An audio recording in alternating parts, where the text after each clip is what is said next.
To show you something, darling. So this is just the seasoning mix. It's like peas blended with loads of seasonings and some butter, and I also blend in some jackfruit as well. This is once I've added the vital wheat gluten, and I use my mixer because I have one, but if you don't have one, you can mix it by hand, and you can see it's starting to actually become meat now. And then what I do is my final step is I use my blender, and I just put a little bit of it, like this little bit of it here, into the blender and blend it for about 2 minutes. Not even 2 minutes, maybe 1 minute, just a little handful, not a big handful. Put that in blend it for maybe 1 minute or so, and then it makes it ultra smooth. Look at that.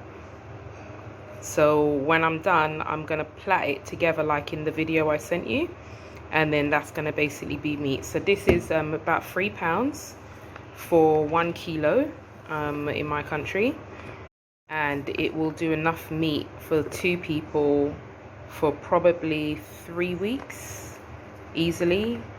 Eating it pretty much every day, taking a little bit off, doing stir fry, doing some in a pie, put some in a patty. You could do all kinds of different styles. So even if it's only a tenner for a bag for 1 kilo, it will do. Okay, the browning process.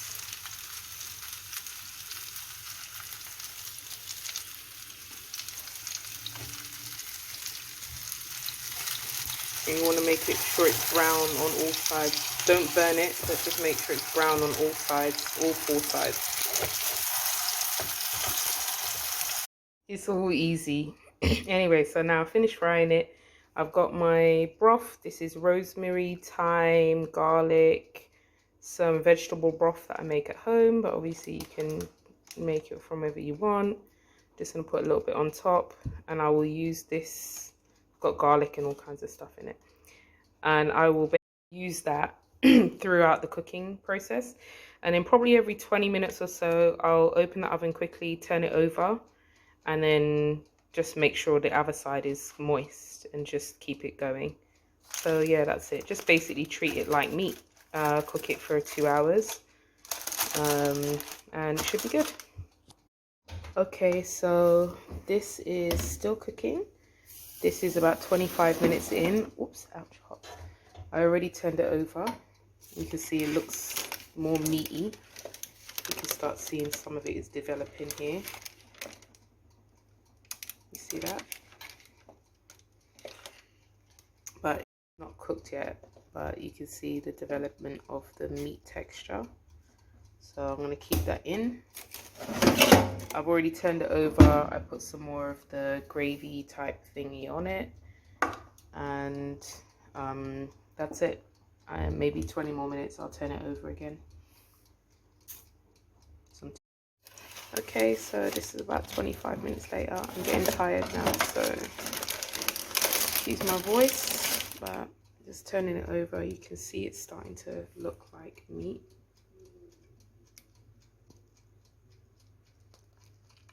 It will get more so later on.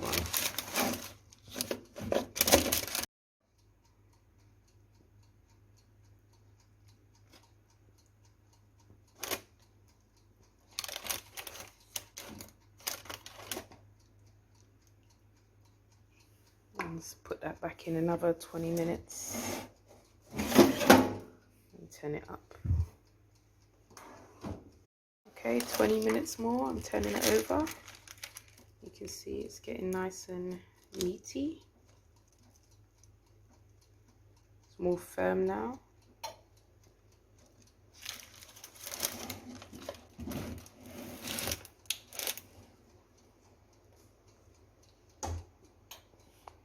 Turning this next one over, I want to show you what it looks like.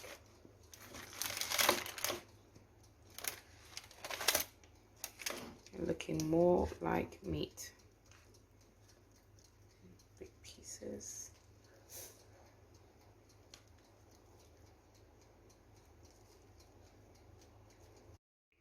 And just wanted to say, this one's now in the middle of the oven, and I've put it back down to 200 now. It did last 20 minutes on 250, so it's back down to 200, and I'll let that run for another 20 minutes. Here it's sizzling right now, so I'm gonna just, I don't want it to get too big because it does expand, and that's too high, so I'm gonna turn it down and put it down to about 150. It's too high and it's becoming a bit puffy, which you don't want. So I want to go down the cooking process a little bit, put it on 150, leave the oven open for a couple of minutes, or take this out of the oven for a couple of minutes. I can't do this with one hand. I'll do another video. Turning it over and you can just see how it moves. It's beautiful.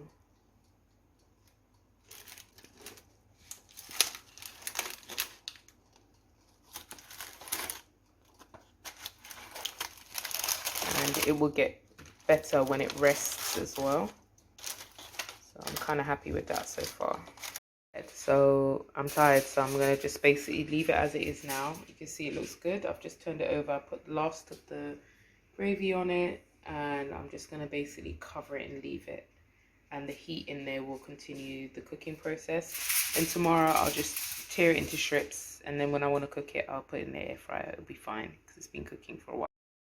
It's been in the oven resting for an hour. Look at that.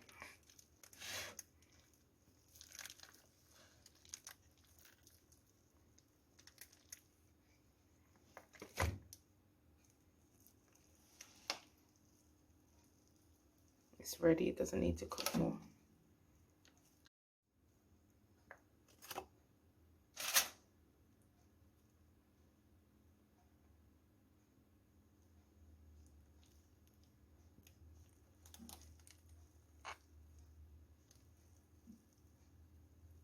That's it.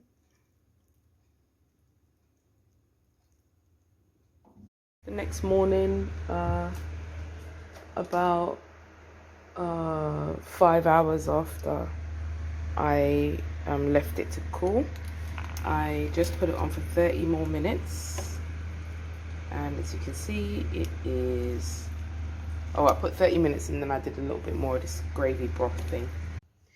Okay, so I'm just going to show how I get the beef shreds from vegan beef meat, which I've made using Vital gluten. So it's finished cooking, it's cooked in the oven, rested, etc. And I'm just going to show what it looks like when I take it apart.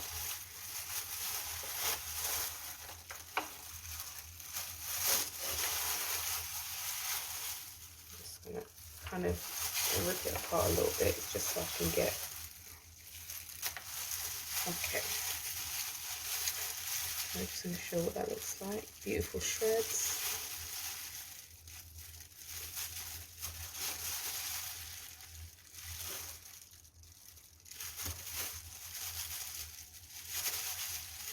And what I'll do is I'm going to make a stir fry with udon noodles. But you can really just use this in anything. If you want to keep a big chunk of it, so you can make like a beef burger, like a takeaway burger, you can do that. If you wanted to serve, it's very filling. It's very, very filling. So if you wanted to serve it as a part of the a Sunday dinner or something like that, you could very easily just kind of like take a piece of it and just reheat it in the air fryer or on your skillet, on your pan, and then that will be like a nice piece of meat to eat. What you can also do is use a fork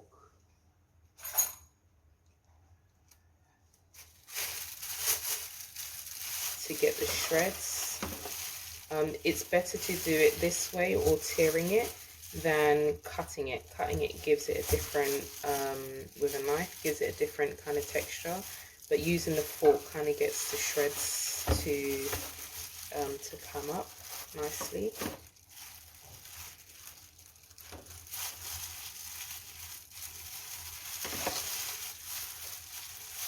Or you can tear it. And then just use the scissors, a kitchen scissors, not a scissors from your house, around the house. but just use a kitchen scissors. So let's say, for example, that's too long, I could just cut that with a kitchen scissors. So just get the tears how they come naturally. You see the difference here?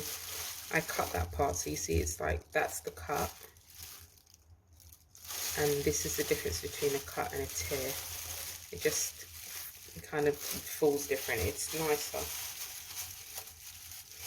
And this can be cooked further if you wanted to make these shreds even more kind of like beefy brisket type texture, like well done texture. All you do is just make them small, put them in the air fryer for about 5 or 6 minutes. If it becomes too crispy and you're like, oh no, I've burned it, that's okay. What you do is just basically hydrate it slightly in either a seasoned broth. If your meat like this, it just kind of falls different. It's nicer. And this can be cooked further if you wanted to make these shreds even more kind of like beefy brisket type texture, like well done texture. All you do is just make them small, put them in the air fryer for about 5 or 6 minutes. If it becomes too crispy and you're like, oh no, I've burned it, that's okay. What you do is just basically hydrate it slightly in either a seasoned broth. If your meat, like this meat is so seasoned, I don't need to season it at all because it cooked in a broth, and the actual base seitan, the dough itself is incredibly well seasoned, so it doesn't need any seasoning at all. But you could just rehydrate. If it gets too dry, just put it in some water, a small bowl of water, and just make sure it's saturated. Give it a couple of minutes, come back to it, and it's just got the right kind of springiness to it, but it's still got that meaty chew. So that's it. You can put this in whatever you would normally put beef in, sandwich, stir fry. You can put it into baked goods, like a patty, savory patties, or whatever else. Any way you would normally use beef. Just when you cook it, know that you only need a few minutes. Get it brown, and infuse it with whatever flavor you want, whether that is teriyaki or something with ginger, or even a lamb sauce, or just a general gravy, whatever you want. And yeah, that's it. That's how you get the meaty shreds. I'm using the gloves because it's very juicy. And yeah, that's it basically. It's how you get the juicy shreds on vegan meat that is 100% homemade. Hope you enjoyed this video, and yeah, I hope you get a chance to try it yourself. It's really good. Really good.